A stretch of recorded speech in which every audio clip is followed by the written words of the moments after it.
akan menjelaskan materi tentang akuntansi pada masa dahulu dan akuntansi pada masa kini. Mari kita lihat video pembelajaran selanjutnya. Bicara akuntansi, eksplorasi konsep. Berbagai usaha telah dilakukan untuk mengidentifikasikan tempat dan waktu lahirnya sistem yang sekarang disebut akuntansi. Peradaban yang memperkenalkan sistem pencatatan tersebut adalah sebagai berikut. Yang pertama, peradaban Kaldea, Babilonia, Assyria, dan Samarinda yang merupakan permulaan adanya sistem pemerintahan pertama di dunia. Yang kedua, peradaban Mesir membuat tempat untuk para penulis keuangan. Yang ketiga, peradaban rakyat Tiongkok pada masa dinasti Cao dengan akuntansi pemerintahan yang menggunakan peran kunci dan canggih. Yang keempat, peradaban Yunani yang memperkenalkan sistem akuntansi pada tahun 256 SM. Yang terakhir, peradaban Roma menetapkan hukum pembayaran pajak wajib membuat laporan keberadaan keuangan. Pembukaan berpasangan pertama kali ditulis oleh Massari pada tahun 1340. Menurut Raymond de Rover, pencapaian terbaik antara tahun 1250 dan tahun 1400. Para pedagang menggabungkan elemen yang beragam menjadi satu sistem terintegrasi yang diberi nama akun dan transaksi. Yang terjadi ditulis dengan prinsip berpasangan. Di Eropa, sistem pembukaan berpasangan berkembang khususnya di Belanda, dikenal dengan sebutan sistem kontinental.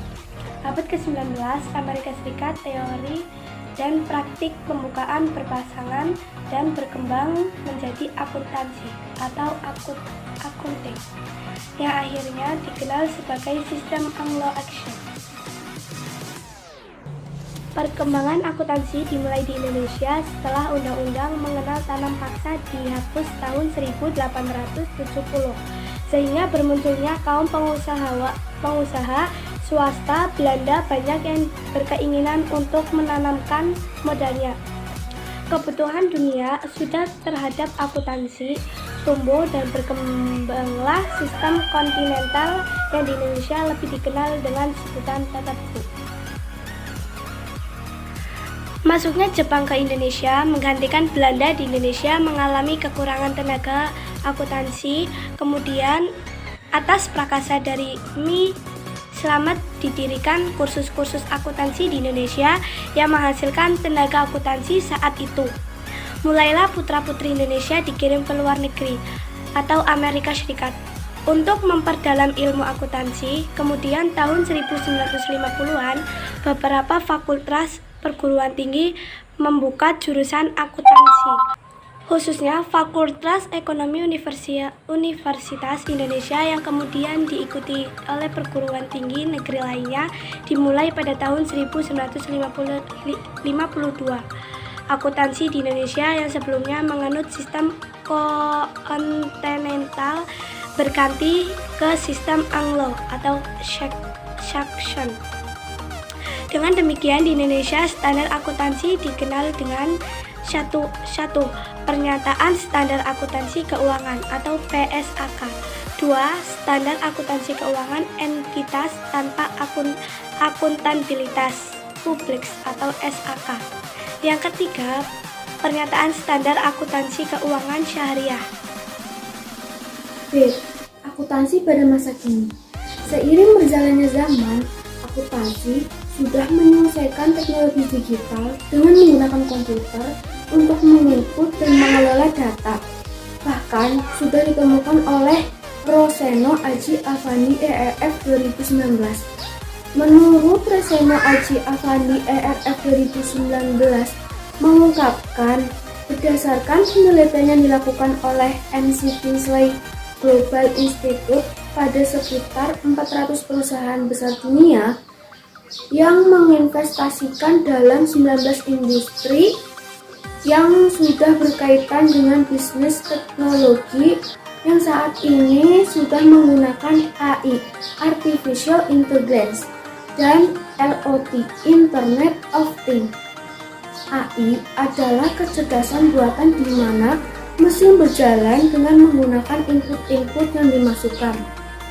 Sedangkan IoT adalah jaringan komunikasi elektronik yang menghubungkan jaringan komputer dengan melalui dunia satelit.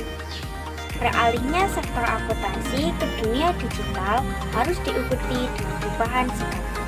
Ada sebagian masyarakat yang belum lagi menganggap tabu masalah dalam perubahan mereka masih mempertahankan sistem konvensional. Takut dan ragu akan keamanan data dan akan sesuatu yang merugikan bakal terjadi sebagai salah satu momoknya. Setiap perubahan pasti akan membawa dampak positif dan dampak negatif. Maka dari itu, mereka tidak akan percaya sebelum mereka membuktikannya sendiri. Untuk menjadi seorang teknisi akuntansi profesional, tentunya pasti harus mempunyai kemampuan yang lebih tinggi lagi. Dengan demikian, level lulusan SMK dari KKNI level 2 dinaikkan menjadi KKNI level 4. Agar KKNI level 4 tersebut dapat tercapai, dapat dilakukan melalui peningkatan kompetensi peminatan dengan mendatangkan tamu atau peningkatan kompetensi lintas minat dengan lembaga tinggi atau pendidikan tinggi. Sekarang saatnya kalian bersungguh-sungguh dalam belajar menggunakan teknologi untuk mengejar ketertinggalan. Pada dunia usaha semakin banyak orang yang menggunakan aplikasi-aplikasi keuangan, sehingga kalian harus menguasai aplikasi-aplikasi tersebut agar bisa menjawab tantangan besar. C. Perbedaan sistem manual dan sistem komputer. Baik dalam sistem manual maupun komputer mempunyai konsep dasar ilmu akuntansi sama, namun hanya berbeda dalam mekanisme mengerjakan karena alat yang dipakainya. Yang pertama, akuntansi menggunakan sistem manual. Sistem manual adalah pencatatan menggunakan tangan dan alat yang digunakan seperti pulpen, buku, dan kalkulator sebagai alat bantu menghitung. Mengapa akuntansi manual masih perlu dipelajari? Karena akuntansi manual adalah dasar ilmu untuk membekali agar dapat berpikir secara logis dalam memecahkan masalah akuntansi. Sedangkan ilmu tidak bisa didapat secara instan, melainkan berproses dari mengingat lalu paham, kemudian mengaplikasikan, selanjutnya dapat memecahkan problem.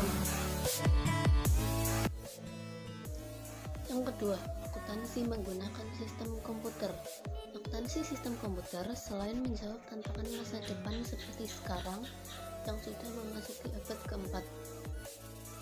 Karena sistem akuntansi manual mempunyai beberapa kelemahan, antara lain 1.